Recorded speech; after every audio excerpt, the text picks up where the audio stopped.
burya waruzi ko umunezero canke ibyishimo mugira mukundanye ari naryo soko ry'iterambere mugira, kubera ko iyo ubayeho mutishimye no mukundanye ntaho ntimutera imbere, nta n'umushika, nta kintu na kimwe mushika ko kuba ubwa mbere haba kutumvikana, haba kudahuza, haba kutagirane mu gihe mutishimana. Ariko mu gihe mwishimana harabaho guhuza, haba kuja inama, haba gukundana, haba kumva nyene ibintu byose mubikora mubyishimiye, gutyo gaca bitera imbere n'Imana ikabihezagira cyane.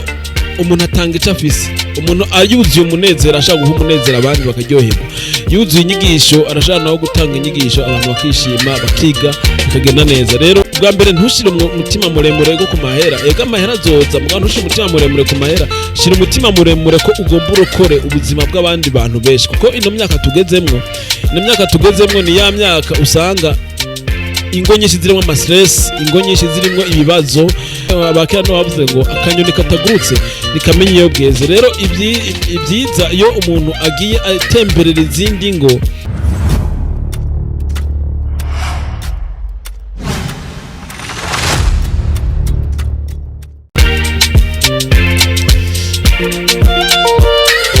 oya naho cyangwa usize niwe mbona nkishima, n'umutima niwe menya kuba utari byumve, niwe mfise mutima uryosha ubuzima. Wagwana WhatsApp please all this show boy the boy Valens kira from Jet Paradise KBBC ikaze kuri Miracle TV 257. Uno munsi munyemerere tuganire cyane kuri uno munsi ngomba kubabwira content kabisa, ngomba kubabwira ibijanye na content. Abantu mukurikirana Miracle TV 257 mwifuza gukora ibijanye na YouTube cyangwa Facebook, bakabwira content mwohitamo. Iyi content ndibaza ko yokundwa n'abantu benshi mu gihe woyikora neza, mu gihe woyikora n'umutima ukunda, mu gihe woyikora wishimye. Ndazi ko yokundwa n'abantu kabisa. Ino content ikakwamamaza ukagera kure, kuko irafise n'ibishinga nta irafise abantu bamaze kuyikora baragera kure cyane.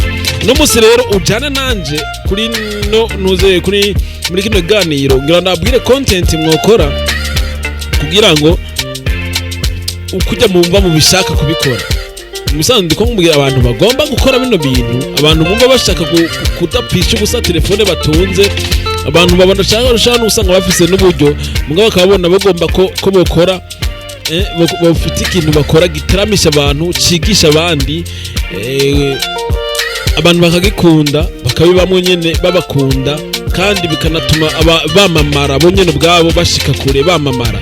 Iyi content nayo ni nyabaki, natangwe mvuga ati ntaho noja nkusize n'umutima ntiwovyemera, byumvikane ko ari content ijanye n'urukundo, ni content ijanye n'urukundo. No muzi twisunge ndabakarorero kuri solution couple ndaza nta muntu umwe ari mu Burundi canke yumva Kirundi ndibaza adakurikira atazi solution couple novuga ko ari ni famille ya Norask na Fanera Vine.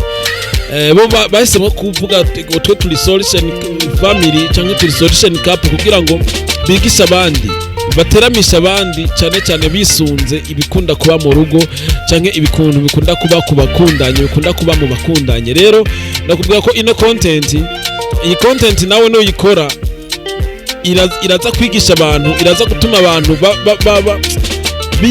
biga cyane ibijanye n'urugo, bije cyane ibijanye no gukundana, urukundo, kandi bibaha no gutwenga, kuba buzima burebure biciye mu gutwenga, biciye mu kuryoherwa, mu enjoyinga.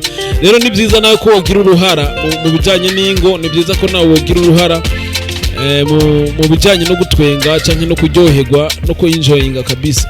Rero nimba ariko ino content iraza kugusaba abantu babiri canke barenga mugabo bakundanye, ndavuga umugabo n'umugore canke umukobwa n'umuhungu bakundanye niho ino content iryoha. Nubwo mutamo mugize ntibisaba ko ino content mwoyikora nk'abakundanye nibwo iryoha. Ati beze gute rero? Waraguze telefone yawe, ufite telefone kamera neza, birasaba ko ubanza kurondera ama application azagufasha editinga amasanamu. Izo nazo nubwo tufite imashini birashoboka muri telefone nyene, ndozibabwira ama program ashaka kubikora cyangwa nawe hari gusanga unayazi ashaka gukoresha. Ariko no musi ngo bakabwira ino content ingene ikogwa, ingene woyikora ikagufasha kuryoherwa wowe nyene, ikagufasha kuryoherwa kuko burya waruzi ko umunezero canke ibyishimo mugira mukundanya ari naryo soko ry'iterambere mugira, kubera ko iyo ubayeho mutishimye no mukundanye ntaho ntimutera imbere, nta n'umushika, nta kintu na kimwe mushika ko kuba ubwa mbere haba kutumvikana, haba kudahuza, haba kutagira mu gihe mutishimana, ariko mu gihe mwishimana harabaho guhuza, haba kuja inama, haba gukundana, haba kumva nyene ibintu byose mubikora mubyishimiye, gutyo gaca bitera imbere n'Imana ikabihezagira cyane. Rero ubwa mbere bino content iraba abantu muzi ko mukundanye, muzi ko mugizene, muzi ko mukundanye, kuko ntimuzoje imbere aho kamera ngo mubeshe abantu mukora bitabarimwo, kuko umuntu atanga icyo afise. Umuntu ayuzuye umunezero ashaka guha umunezero abandi bakaryoherwa, yuzuye inyigisho arashaka naho gutanga inyigisho abantu bakishima, bakiga, bikagenda neza. Rero ino content iraba abantu bakundanye, abantu bari mu rugo bishimanye kabisa, canke bakundanye bonyene ubwabo, nimba ari umuhungu canke umukobwa, nimba ari umuhungu n'umukobwa bakundanye bumva nyene bishimanye, bashaka gusangira ibyishimo byabo bakabisangiza abandi bantu, maze bikagenda bigumira neza. Nakubwiye ko ufise telefone yawe imeze neza, kamera bien, nubwo tofise ubundi mwana wazuza arakukamerera, birasaba kugenda muri iduka ukagura agatrepye gatoyi gashaka kugufatira telefone, hama mukagashira imbere yanyu mukaganira ibintu bisanzwe gusa. Bijya biyago muhora muganira, kuramo ivy'amabanga, ariko ibyo mumva mushaka gusangiza abandi intahe iki niki, muze muziganirira imbere ya kamera, maze hama muzipostinge ku Facebook, kuri Facebook yawe wakoze canke kuri YouTube yawe wakoze, gutyo biraza gufasha abantu kwiga. Bwa mbere ntushire umutima muremure go ku mahera, ega amahera azoza, mugabo ntushire umutima muremure ku mahera, shira umutima muremure ko ugomba urokore ubuzima bw'abandi bantu benshi, kuko ino myaka tugezemwo ni ya myaka usanga ingo nyinshi zirimo amastress, ingo nyinshi zirimo ibibazo, ariko intahe yawe ugasanga wowe urugo rwawe rumwe nawe waritega mu mastress, mugabo yagiye akira kubera kuganira kenshi, kubera kuyaga no mukundanye, kuhuza mu bintu bimwe, mu kubabaranira, ibitabahuza mukabifuta, ibibahuza navyo mukabyagura, ugasanga mwagiye urukundo rwanyu rwagiye rubagwiza, rwagiye ruryoha, ugasanga ni ntahe mwoshingira n'abandi, ugasanga niyo ntahe mugiye gushingira abandi kumbure iragiye gukiza n'imitima y'abandi bantu benshi, ugasanga bagiye nabo kwishima, kuryoherwa, kubera ko ibyo bari barimo kumbure babirimo kubera kutamenya, burya abakera no bavuze ngo akanyoni katagurutse nikamenya iyo bweze. Rero ibyiza iyo umuntu agiye atemberera izindi ngo biramuha nawe kwiga. Rero hari muri no myaka tugezemwo nta myanya ihari yo gutembera, yo kusanga tuva ngaha ngo tugiye ahandi hantu gutembera abana aka wapi. Umuntu atemberera ahantu yinjira muri telefone yiwe akazunguruka isi, sivyo? Afata computer yiwe akazunguruka isi, afata televiziyo yiwe muhira, uburyo mwanya muto yarose akatangura kuzunguruka isi akaraba ibiriko biraca hirya no hino ku isi. Rero nawe nugenda postinga kuri YouTube, bizofasha wa muntu kuraba nashika kuri channel yawe, akatangura kuraba ibiganiro muganira na madame wawe canke na sheri wawe, bifata uko byumva canke uko ushaka, bizomuha nawe gusanga ari kariga nawe kumwene nawe yubaka urugo rwiwe, kuko bizomuha kuba yatembereye rwa rugo rwanyu, yige abone eske abandi kumbere babayeho uku, abandi kumbere babigenza uku, intahe zanyu zimuhindure, usange nawe urabaye umwe mu bariko barahindura isi, bariko barahindura igihugu c'abantu ku isi, usange nawe kumbure ingabire Imana yagushizemwo urikura ibyaza umusaruro, irikirakura. Rero ni byiza ko amatara yanyu mutoyazika, ahubwo mwoyashira mu ivuri tagase kugira ngo nayo yame afite ivyamwe,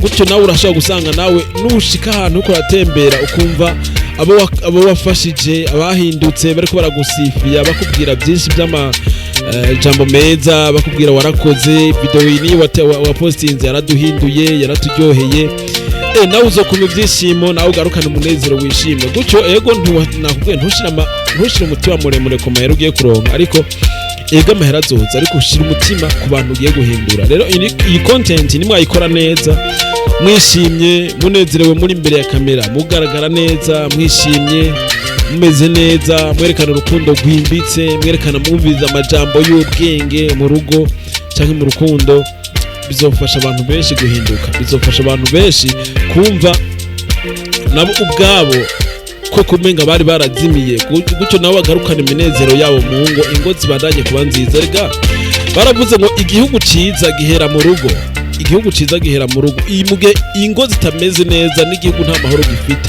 ariko mu gihe ingo zimeze neza mu gihugu kibamo amahoro, igihugu kibamo ibyishimo, igihugu kiba kimeze neza, kikaryoha kuyobora, karyoha kumera neza. Ariko mu gihe ingo zidafise amahoro hama umudugararo, mu gihugu nta mahoro abahari, nta mahoro abahari mu gihe mu miryango, mu ngo z'abantu amahoro hataba hari ibyishimo, hataba hari umunezero. Rero ni byiza ko mwebwe mwagiriwe ibibakwe byo gusanga muri mu rukundo rwiza, cyangwa nubwo muba mwaratanguye urukundo rutari rwiza ariko rukaza kuba rwiza mu nyuma, ko murusangiza abandi bakabana nabo bakiga n'abandi benshi, mukarokora imiryango myinshi, mukarokora imitima y'abantu benshi. Kuko kuri ino sindakubwire ko imino myaka tugezemwo, nakubwira ko ingo nyinshi zirababaye, hari imibabaro idasanzwe mu ngo, hari agahinda, hariho nk'ingo kwinjira mwacu vuga ati ndibaza ko ngaha mvuye kwa mubyara wa satani, canke kwa mushikiwe, kwimvira ko ngaha uvuye mu bihira kwa satani, kuvuga ati none abantu babayeho gute, babayeho gute kweri, ukimvira ukasigwa ugusiga. Tunuga usanga rero nikibabaje, rero usanga n'urugo rumaze umwaka umwe, rumaze amezi 3, rumaze ushasha kabisa, uyibura kuvuga ati ibi bintu nibiki, ahavuye ni kwa satani, harabaho ni kwisi, abantu babayeho gute. Mugabo gutyo kubera ko ubu isi kirameliora, isi irikiratera imbere, uzosanga abantu nta rugo na rumwe dafise telefone Android, nta rugo na rumwe dafise telefone Android. Ego hari wese dafise badafise ama televiziyo, badafise ama ordinateur, mugabo nta rugo na rumwe nibaze ninke cyane nko mu bisagara hoho, ninke zidafise Android. Rero uzosanga ntihazobura umunsi umwe swata umugabo cyangwa umugore aguye ku kalinki kanyu, aguye ku video kanyu mwa postinze, kakamunezera, ugasanga agiye ugasangira n'uwo bakanyamaje, bagahinduka bukebuke, bagahinduka. Rero iyi content nashaka kuyibwira abo bantu cyane bubatse cyangwa bari mu rukundo, izo nkundo zanyu ngo zamuzisangiza n'abandi bantu, kugira ngo muhindure isi, muhindura imitima y'abantu benshi. Gutyo namwe bizobaha kwishima, kuko bizobaha n'umwanya wo kumusanga muri ko muraganira cyane kenshi amajambo y'urukundo, mwibutsanya twatuja mu mahora mubwirana kera mukireshanya, mwibutsanya twatumwe usanga nyene namwe urukundo rwanyu cyangwa urugo rwanyu rubandanyije kuba mu birungo byiza kandi bibashimisha kabisa. Reka nababwira ati ndabakunda cyane, ni one boy Valaskira from Jet Paradise KBBC. Uno munsi narinje nisunge solution cup kugira ngo tuganire n'abandi bantu, canke nibutse abandi bantu mwebwe mwagiriwe bakijyo kwa mu rukundo rwiza, mwebwe muri mu rugo mubona nyene kumenga ni nka paradizo, gerageza kusangira iyo paradizo yanyu n'abandi bantu nabo babe mu paradizo. Reka nakubwira ati ndabakunda cyane, icyo kwibuka no gukora subscribe, like na commentaire, maze tubandanye tuba ku muryango munini wagutse wa Miracle TV 257. Ndabakunda cyane, ciao hasta la vista.